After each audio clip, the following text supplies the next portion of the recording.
আসসালামু আলাইকুম dear viewers, আজকে আপনাদের সামনে আরেকটি গুরুত্বপূর্ণ লেসন নিয়ে হাজির হলাম, যেটি আজকে অনেকগুলো গুরুত্বপূর্ণ ইডিয়মস এন্ড ফ্রেজেস নিয়ে আপনাদের সামনে হাজির হলাম। তো চলুন দেখে নিই দেরি না করে। Scratch one's head over something অথবা thinking hard to find an answer to, গভীরভাবে এক কথায় চিন্তা করা। আমি বিশ্লেষণে গেলামই না, এটা দেখি। অন অ্যান এমটি স্টোমাক অর্থাৎ খালি পেটে। আন্ডার পুলিশ স্কট হচ্ছে পুলিশি পাহারায় বা with some police. Hardly ever প্রায় কখনই না মানে almost never. Make an exhibition of one self, বোকার মতো আচরণ করা বা বিহেভ ফুলিশলি। তো এখন এগুলো দিয়ে কিভাবে সুন্দরভাবে বাক্য রচনা করা যায় তা জেনে নিই। স্ক্র্যাচ ওয়ানস হেড ওভার, এই বিষয়টিতে সমাধানের জন্য গভীরভাবে চিন্তা ভাবনা করছি। তার মানে কি, we are scratching our heads, মানে মাথা চুলকাচ্ছি কি করার জন্য? টু সলভ দ্য ম্যাটার, অথবা ওভার সলভিং দ্য ম্যাটার। আমরা আশা করি বুঝতে পেরেছি। এই গভীরভাবে চিন্তা ভাবনা করা ইংরেজি একটা শব্দ আছে থিঙ্ক ডিপলি অফ অথবা ব্রুড ওভার। আমি এখানে আরেকটা জিনিস দেখে দেখানোর চেষ্টা করছি। এই থিঙ্ক ডিপলি অফ, এই ব্রুড ওভার, এই দুটো ব্যবহার করা যাবে, যার অর্থ হচ্ছে স্ক্র্যাচিং আওয়ার হেডস। যেমন এটা করা যেতে পারে, we are thinking deeply of, এই আমি এখানে দেখেছি we are thinking deeply of, অথবা we are brooding over solving the matter. এই বিষয়টি সলভ করার জন্য আমরা গভীরভাবে চিন্তা ভাবনা করছি, অথবা we are scratching our heads to solve the matter, এটাও করা যেতে পারে। এখন প্রশ্ন হচ্ছে অফ, প্রিপোজিশনের পর আইএনজি যোগ হয়, সোজা কথা।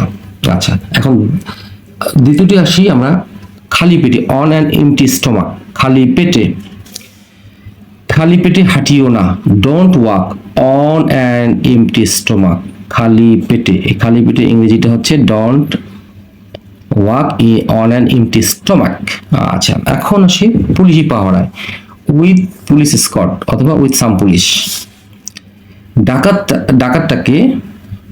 ডাকাতটাকে আদালতে দ্রুত নিয়ে যাওয়া হয়েছিল পুলিশ পাহারায়। দ্য ডাকাত ওয়াজ রাশ টু দ্য কোর্ট।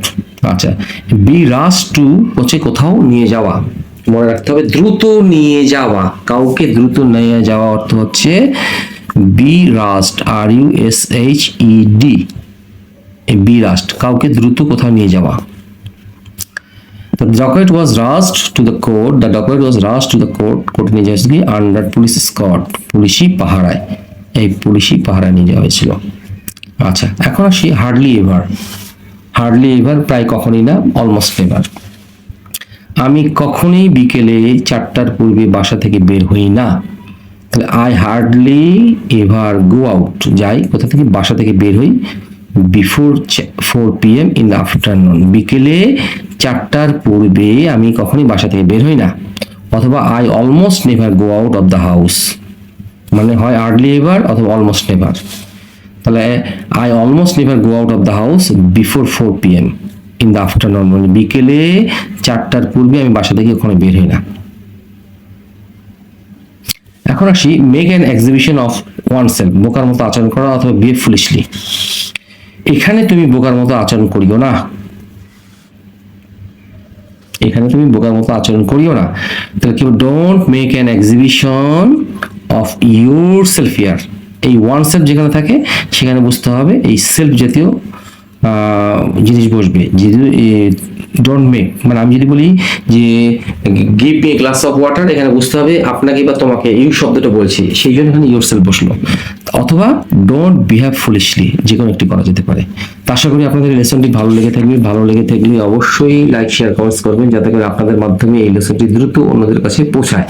আর এখানে আমি আবার দেখানোর চেষ্টা করছি, we are thinking deeply of solving the matter, অথবা উই আর ব্রুডিং, এটা করা যেতে পারে। উই আর, এই ব্রুড শব্দটাকে ব্রুডিশ আইনজি, we are brooding over solving the matter, যার অর্থ হচ্ছে আমরা এই বিষয়টি সমাধানের চেষ্টা করছি, গভীরভাবে চেষ্টা করছি আর কি, চিন্তা ভাবনা করছি সমাধান করার জন্য। তো আপনাদের সেই প্রত্যাশায় ভালো থাকবেন, সুস্থ থাকবেন, আর বেশি করে না টেনে আমার লেসনটি দেখার চেষ্টা করবেন, সেই প্রত্যাশা। আসসালামু আলাইকুম।